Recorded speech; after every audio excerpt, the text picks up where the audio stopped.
Breaking news in a CBS Sports HQ as we continue to track the situation that unfolds with the Super League.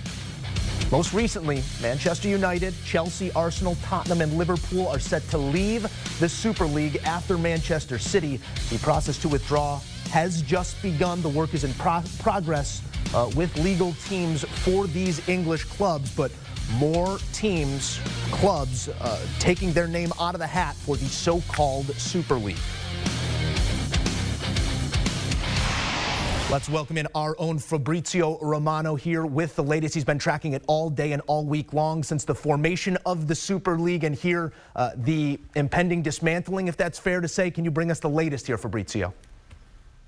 Yes, we have the big news here from Europe with the English clubs all leaving the Super League. We have the official statement from all the clubs apart from Chelsea. They were playing tonight against Brighton, so in the coming hours also Chelsea will announce they will leave the Super League. But all the other English clubs have left officially the league. We're talking about Manchester City. They started with first club to leave the league, and then immediately after Manchester United and Liverpool, and also Arsenal and Tottenham have left the league. So now waiting for Chelsea, but everything will be completed in the coming hours. It's already official, and now it's time for the Spanish and Italian clubs to see their position. But obviously, see the English clubs out of the Super League means that this project could be suspended in the coming hours. So what's next? We expect the coming hours to be suspended everything, to see the position from the president of the Super League, Florentino Perez. It's incredible to think that 24 hours ago he was talking about the project, how convinced he was about this new league for European football, and now 24 hours after we have totally different situation with the English clubs out,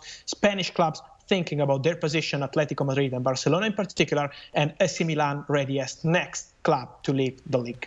Fabrizio, we continue to look at this from the club side and the fan side, naturally so, but from the Super League side and the league side, how could they miss the mark so drastically here? For the lack of a better term, how did they fail to read the room and not understand that this what was coming down the pipe when they did form this league? Yeah, it's incredible just because you were talking about the fans. Obviously, the feeling of the fans here in Europe was really terrible about the Super League. But also in the last 24 hours, these English clubs in particular are talking with the players. For example, I can tell you that today, two players of Manchester United, Bruno Fernandes and Luke Shaw, were meeting with Ed Woodward, who resigned from his position at Manchester United because all the players of the top clubs, and Manchester United and Liverpool and many others, were totally against the Super League. And the same was embracing from Manchester City, looking at Pep Guardiola talking against the Super League while the club was inscripted to this new competition. So it's really incredible how the managers, the coaches, the players, the fans were totally against the Super League, and how the clubs understood about they did a mistake. So also the president of UEFA, Alexander Seferin, immediately said after Manchester City statement, "We are so happy to have you back. We understand your mistake. We are ready to restart together with you." So we expect exactly the same feeling for the other clubs. I'm really curious to see what happens with Real Madrid and with also Juventus, because the relationship with Seferin, Agnelli, the president of Juventus, and Florentino Perez, the president of Real Madrid and of the World League, is really complicated. So let's see how it develops, but for sure for the English clubs is something huge. Fabrizio, just to boil this down to the most basic of levels right now, this is a game that was played by and founded by the everyman.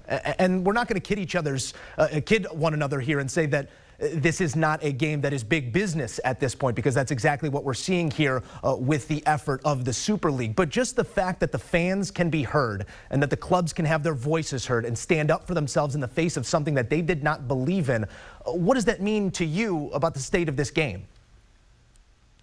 Yes, it's really incredible how they could start with this Super League, announce this Super League, and in 48 hours completely destroy everything. In my opinion, the real message from this situation is about the communication. They were really poor because, as president of UEFA, Seferin said, he was talking on Saturday with Andrea Agnelli, president of Juventus and of the ECA, the association so close to UEFA, to say, okay, we are planning for the new Champions League, we are meeting on Monday, and then on Sunday they had the meeting to start with the Super League. So it was something really secret, but not just for the fans, also for the players, also for the managers. They were not expecting this position, and it's incredible how the mistake was. My feeling right now is that they want to change again with the Champions League. They will fight to change the Champions League because they have a new model in 3 years, but they want something different. They were more guarantees, so let's see how they can find now an agreement with Champions League people. But for sure, it's incredible how it's happening in Europe with the football, and in particular with these clubs and these owners of the clubs like Andrea Agnelli and Florentino Perez,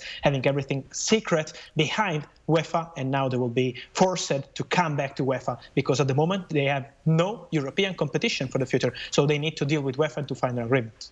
We will continue to track it all with our guy, Fabrizio Romano.